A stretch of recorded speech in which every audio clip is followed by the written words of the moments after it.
Isang magandang araw mga kaibigan! Narito na naman po si Shenshen TV na magbabahagi sa inyo tungkol sa kwento ng pag-ibig. Pero kung bago ka pa lamang sa aking YouTube channel, paki-like lang po ng ating video, paki-click na rin ang subscribe button at ganon din ang bell icon para lagi kayong updated sa mga paparating ko pang mga uploads. Ang ikawalong kabanata. Hindi niya alam kung paano siya nakatulog na katabi si Ram. But she did sleep. Somewhere in the night ay nagising siya sa paglapat ng pinto. Sleepily, bumaling siya sa kabilang gilid ng kama. Wala si Ramon pero nababanaag niyang bukas ang ilaw sa banyo. She went back to sleep. Mataas na ang araw nang magising siya.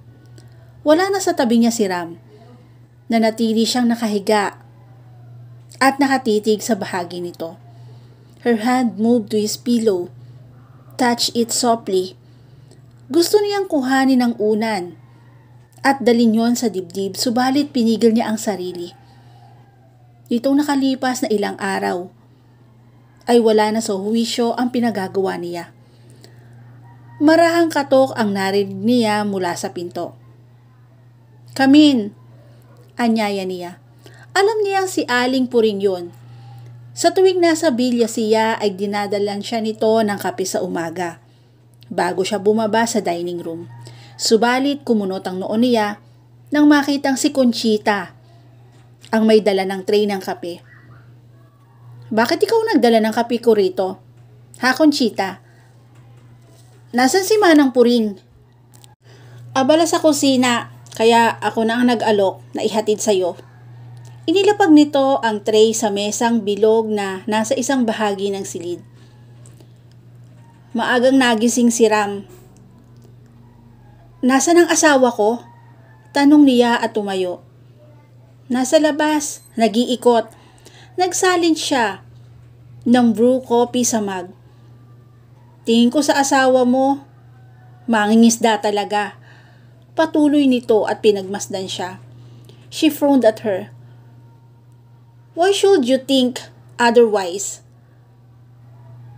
Again, Conchita smiled. Nagkibit ng mga balikat.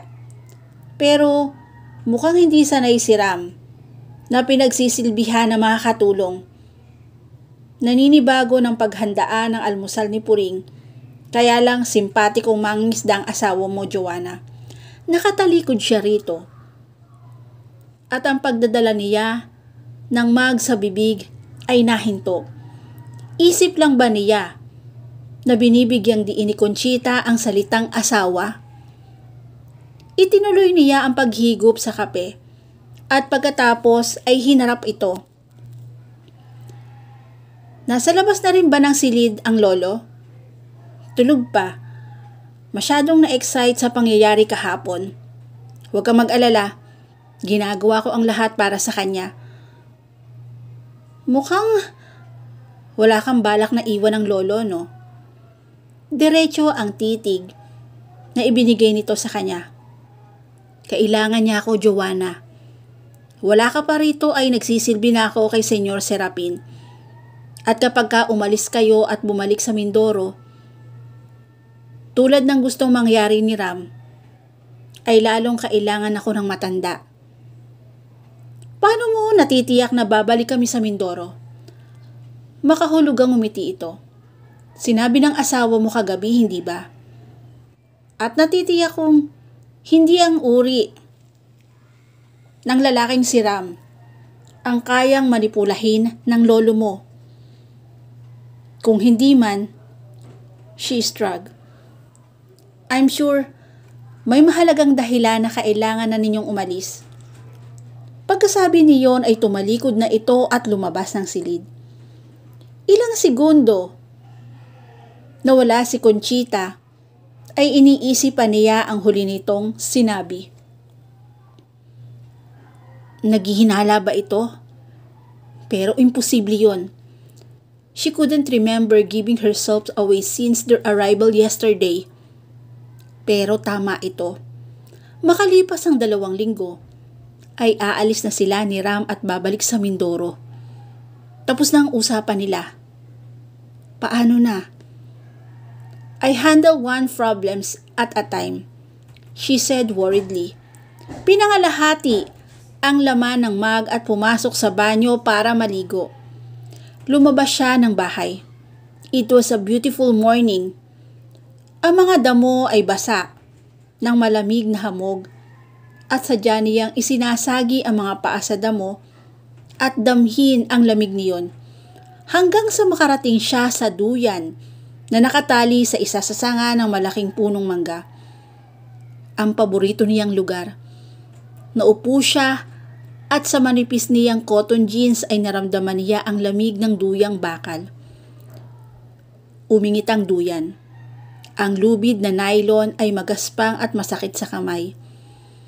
Nang una siyang dumating sa bilya, ay pinapalitan niya ng bago ang lumang lubid. She half remembered the ecstasy na magsimula siyang mag-swing. The meadow deep and carved beneath her. At ngayon ay talagang maaabot na niya ang sangang hitik sa bunga. Mga maliliit na bunga ng mangga na marahil ay buwan pa ang aabutin bago tuluyang pitasin. Sa gilid ng kanyang mga mata ay nakita niya si Ram na lumabas mula sa isang kamalig. A smile curved her lips. They shared a bed last night. Sa sulok ng isip niya ay naroon ang pag-asa na sana ay hindi sila nagkukunwari. But she fused it at the back of her mind. Wala siyang karapatan na mag-isip ng ganon. Sa duyan niya ibinuhos ang buong kaisipan. Swinging high, swinging low. Alam niyang pinapanood siya ni Ram. Ang lampas balikat niyang buhok ay inililipad ng hangin habang tumataas, bumababa ang duyan. Ang pag-iik siyang naririnig, kumunot ang noong tiningala niya ang sanga ng punong mangga. Iniisip na mababali yun. Subalit malaki ang sanga at kahit pa marahil 3 duyan ang ilalagay roon, ay kakayanin ng sanga. Gayunpaman sinikap niyang pahintuin ang duyan. Subalit mabilis yun at masusugatan ang mga paa niya kung pipilitin niyang ihinto kaagad. There was a rending sound at pagkatapos ay ang pagkakapatid ng lubid sa kaliwang bahagi. Tumilampon siya sa damuhan, kasabay ng pagkarinig niya sa sigaw ni Ram. Sa mahabang sandali ay nanatili siyang hindi kumikilos sa kinabagsakan at naririnig niya ang pagtakbo ni Ram sa kanyang direksyon. Sa isang kisap mata ay nakaluhod na ito sa tabi niya. Hindi malaman kung paano siya hahawakan. Joanna, nasaktan ka ba? She felt his hand run over her limbs. Firm, assured hands. Ang magaspang na kalyo sa mga kamay nito ay tila gumagasgas sa balat niya. Only my pride, Ram, she said smiling faintly. Hindi gustong ipakita nito na natakot din siya kahit paano. Mabuti na lamang at mahina-hinana ang duyan. Sa makakapal na damo siya tumilampon. Nang makatiyak at masiyahan na wala siyang malalang pinsala maliban sa gasgas niya sa braso, ay tumayo ito, kasabay siyang hinila. Subalit bumigay ang isang tuhod niya at napakapit siya rito. Sa isang iglap ay nakabilanggo siya sa matitipunong bisig nito. She closed her eyes when he sent assaulted her senses. Mass and unmistakably, a male, the sense of aftershave na humalo sa natural nitong amoy. A potent mix na tila sumigid sa pandamdam niya. Agad siyang nagmulat ng mga mata. The lean dark face was touching her hair and she could see the tiny lines at the corner of his eyes. Tinitigan niya ito Nahati ang atensyon sa pagitan ng sakit na nadarama niya sa kanyang paa at sa concern na nakikita niya sa mga mata nito. "Sorry kung nag-alala ka," she whispered. Bigla ay nagbago ang anyo nito. Nawala ang pag-aalala. Nahalinhan niyo ng tila pagkainis. "Natural! Kung nasaktan kay mapipilitan tayong gumugol ng mas mahabang araw dito. At ang lolo mo, ikatutuwa ng labis yon," matabang nasabi nito. At iniisip pa man din niya, ang pag-aalala nito ay para sa kanya. "Huwag kang mag-alala," she said icily. "Ayoko rin namang magtagal tayo rito eh. Nag-aalala kong baka makahalata sila na hindi tayo totoong mag-asawa." Tumango ito. "I see. At anong sasabihin mo sa iyong abuelo?" "Oh, some unfinished business na kailangan mong ayusin." "Narinig mo ba ang sinabi ni Lolo kagabi? Ang regalo niya sa atin ay round-trip tickets to Europe." Bakit hindi niya agad naisip yon? He was the solution to her problem. Kunwari ay mananatili tayo sa ibang bansa ng mas matagal pa kaysa sa inaasahan. "A month at least. No, let me finish." Awat niya rito nang akma itong magsasalita. "Ako lang na magtatagal sa ibang bansa. You can come back home soon if you want. Hindi malalaman ni Lolo. After a month or two, palalabasin ko na mas mabigat na bagay tayong hindi pinagkasunduan." So, inilahad niya ang dalawang kamay. "May dahilan ka kung bakit tayo maghihiwalay." "Perfect, isn't it?" Sarkastikong sabi nito.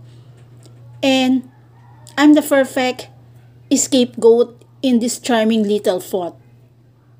Me, disappearing into thin air gaya ni Harry Udoni." Hindi niya maunawaan kung bakit may nahimigan siyang kapaitan sa tinig nito. She gazed into his eyes. Sinikap niyang basahin ang emosyong nakapaloob doon. But what she saw was anger, which she didn't understand at all. "You will have a free tour around the world. Kahit sa panaginip mo, hindi mo pa magagawa yon." May bahagi ng isip niya ang nasasaktan sa ginagawa at sinasabi niya. Nanghihinayang siya. Ang lalaking ito ay isang bayaran. In fact, hindi lang basta nanghihinayang. More deeper than that. Bigla siyang binitiwan ni Ram. At kung hindi niya nabalanse ang sarili ay baka matumba siya. Duda ko kung talagang alam mo kung saan hahantong ang pagkukunwaring ito, Joanna. Pero makikipaglaro ako pansamantala. At pinaaalalanan kita. Baka hindi mangyari ang bagay-bagay ayon sa inaasahan mo. Hindi madaling patuloy na lokohin ang iyong abuelo ngayong nagkakilala na kami. Kinabahan siya roon. Hindi mo ibig sabihin na ipagtatapat mo sa lolo ang pinagkasunduan natin? Isang malalim na paghinga ang ginawa nito at marahas din yung pinakawalan. Tulad ng sinabi ko, I'll play your game, for now. Pero hindi ko maipapangakong kaya kong konsintihin ang kalokohan mo. Why you are spoiled brat? Walang iniisip kundi ang sarili. Her eyes widened and said defensively, That's not true. Hindi mo ba nakikita ang katunayan ng mga sinasabi ko sa'yo? Hindi ba? At nagkakilala kayo ni Julio. May higit na mabuting paraan kaysa sa ginagawa mong ito, Joanna. He said wearily. Then he looked at her. Tumaas ang kamay nito patungo sa ulo niya at sinuklay ang daliri ang buhok niya. Mula sa malayo ay isang masuyong gesture yon. Ayusin mo ang sarili mo. At may nakatingin sa atin. Si Manang Puring, tayo na at baka gising na ang lolo mo. Gusto niyang magalit dito pero hinayaan niyang alalayan siya nito pabalik sa bahay dahil bukod sa nakatingin si Manang Puring ay totoong nasaktan ang kanyang paa. Hindi sumalo sa agahan si Don Serapin at nagpahatid na lamang ng pagkain sa silid nito. Hindi matiyak ni Joanna kung kailan nagsimulang makasalo nila sa hapagkainan si Conchita. At hindi madali para sa kanya nakasalo ito. At hindi rin niya alam kung saan ito kumukuha ng autoridad na maupo sa kabilang dulo ng mesa. Prim and proper ang dating na tila donya. Si Julio naman ay pasulyap-sulyap lang habang tahimik na kumakain. Maaga kang nagising, Ram, ani ni Conchita, looking up at him under her lashes. Sanay akong pumalaot sa dagat na hindi pa sumisikat ang araw, Conchita. Wika nito, smiling at her. Sa loob ng nakalipas na mahabang panahon ay hindi ko na silayan ng dagat. Perhaps one of this day, maaari mo kong anyayahan sa inyo. Wika nito at pagkatapos ay nagtaas ng paningin kay Joanna na para bang noon lang nito naalala ang presensya niya. Of course, kung papayag si Joanna na makapagbakasyon ako sa Mindoro. Walang dahilan para hindi siya pumayag, ani ni Ram. Bahagya ng nilingon si Joanna at tumaas ang dibdib sa inis. Ilang taon ka na nagtatrabaho rito, Conchita? She fluttered her eyelashes when she met his eyes. Almost 4 years. Narito na ako ng kupkupin ni Senyor Serapin si Joanna. I see. So totally unexpected ang pagdating ni Joanna para maging mistress ng Villa. Napalunok ang nurse. Sandaling sinulyapan si Julio bago sumagot. Hindi naman. Of course, karapatan niya yon bilang apo ni Senyor Serapin. Sa loob ng 19 na taon, ay hindi inaasahan ni Don na makakasama pa niya ang sinumang miyembro ng pamilya niya na inabandona niya.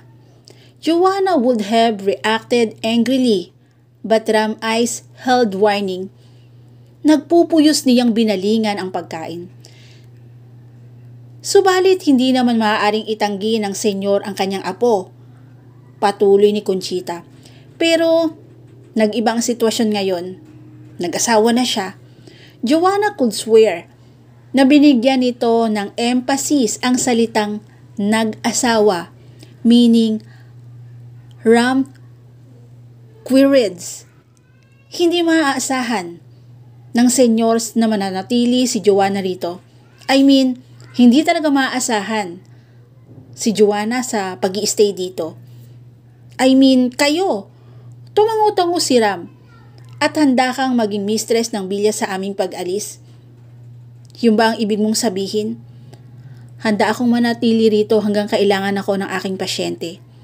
Maingat nitong tugon at sumulyap kay Julio na tila walang pakialam sa takbo ng kanilang usapan. At dito na po natatapos ang 8 kabanata ng aking kwento. Muli po, samahan niyo po ako muli sa susunod pang kabanata. Thank you for watching and God bless all.